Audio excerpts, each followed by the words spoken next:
Assalamualaikum warahmatullahi wabarakatuh. Salam sejahtera untuk kita semua.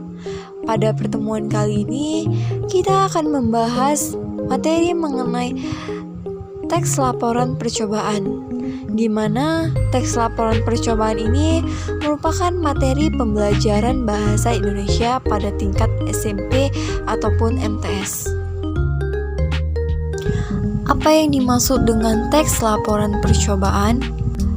Teks laporan percobaan adalah teks yang berisi paparan tentang tujuan, proses, dan hasil percobaan. Teks laporan percobaan merupakan teks yang menceritakan tentang percobaan yang dilakukan oleh peneliti.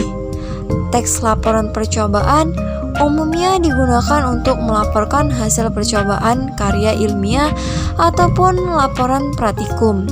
Tujuannya untuk memberikan informasi kepada pembaca tentang hasil percobaan yang telah dibuat. Teks ini bersifat umum atau universal.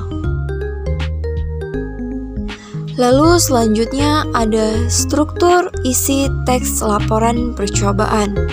Nah, pada struktur isi teks laporan percobaan ini terdiri dari 5 struktur.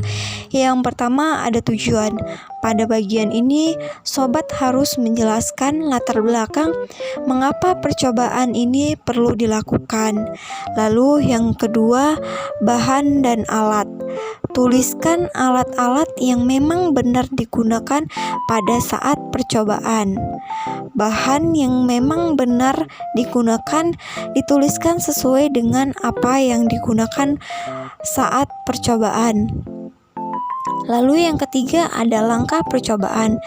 Sebutkan dan deskripsikan secara rinci proses atau langkah sistematis dalam proses percobaan yang sobat lakukan.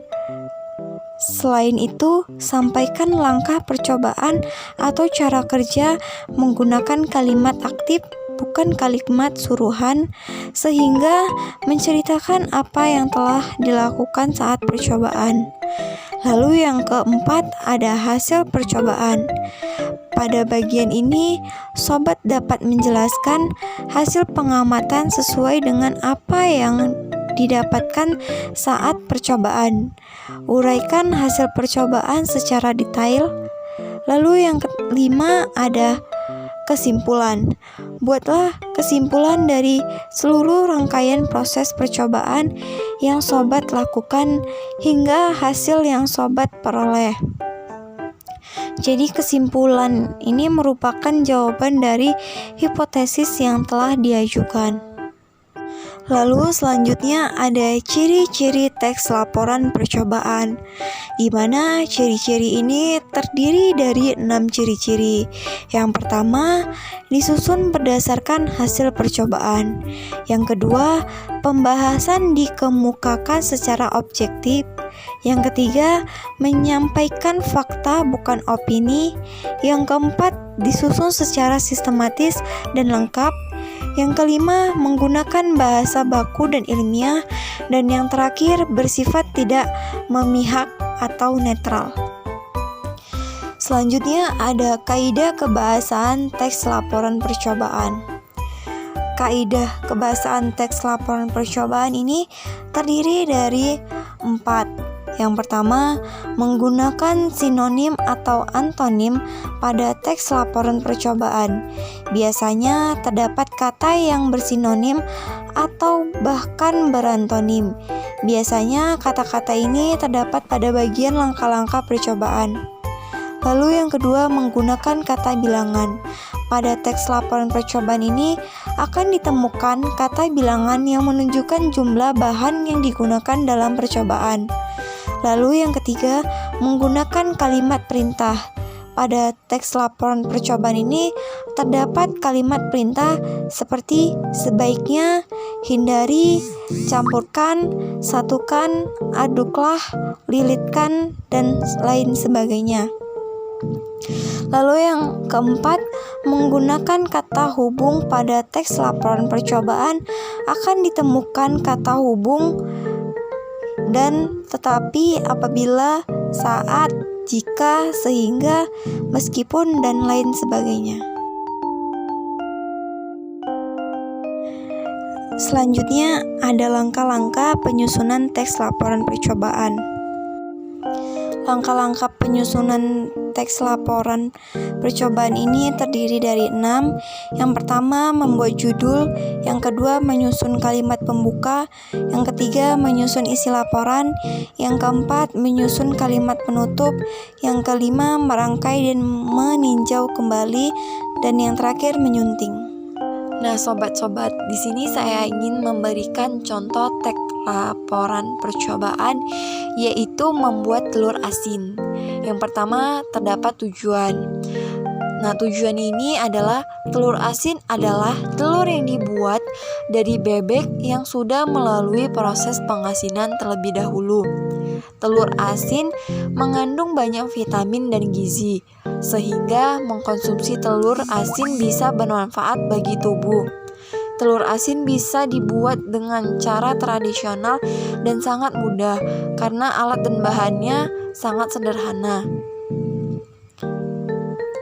Lalu selanjutnya terdapat alat dan bahan yang terdiri dari telur bebek, abu gosok, tanah liat, garam, dan amplas. Lalu selanjutnya kita memasuki langkah-langkah membuat telur asin. Cuci terlebih dahulu telur bebek hingga bersih. Kemudian amplas kulit telur sampai tipis. Campurkan abu gosok, tanah liat, dan garam hingga merata. Lapisi telur yang sudah diamplas menggunakan bahan campuran tadi. Setelah selesai dicampurkan, diamkan telur bebek selama 2 minggu atau sampai 3 minggu. Lalu selanjutnya ada hasil. Nah, di bagian hasil ini, telur bebek yang dibuat melewati proses pengasinan seperti di atas menghasilkan telur asin yang sempurna dan lezat. Telur asin ini sangat cocok dikonsumsi bersama nasi putih. Telur asin ini membuat varian konsumsi telur bebek jadi lebih banyak dan tidak begitu amis. Lalu kesimpulannya, pembuatan telur asin di atas menghasilkan kandungan gizi yang cukup lengkap dan cocok dikonsumsi oleh segala usia. Namun bagi penderita darah tinggi tidak disarankan mengkonsumsi telur asin karena mengandung garam yang tinggi. Meskipun kandungan gizinya lengkap, tetapi telur asin tidak dianjurkan untuk dikonsumsi dalam jumlah banyak. Mungkin cukup sekian dari materi yang telah saya jelaskan mengenai teks laporan percobaan. Semoga apa yang saya sampaikan dapat bermanfaat untuk sobat-sobat sekalian. Saya ucapkan sekian terima kasih. Wassalamualaikum warahmatullahi wabarakatuh.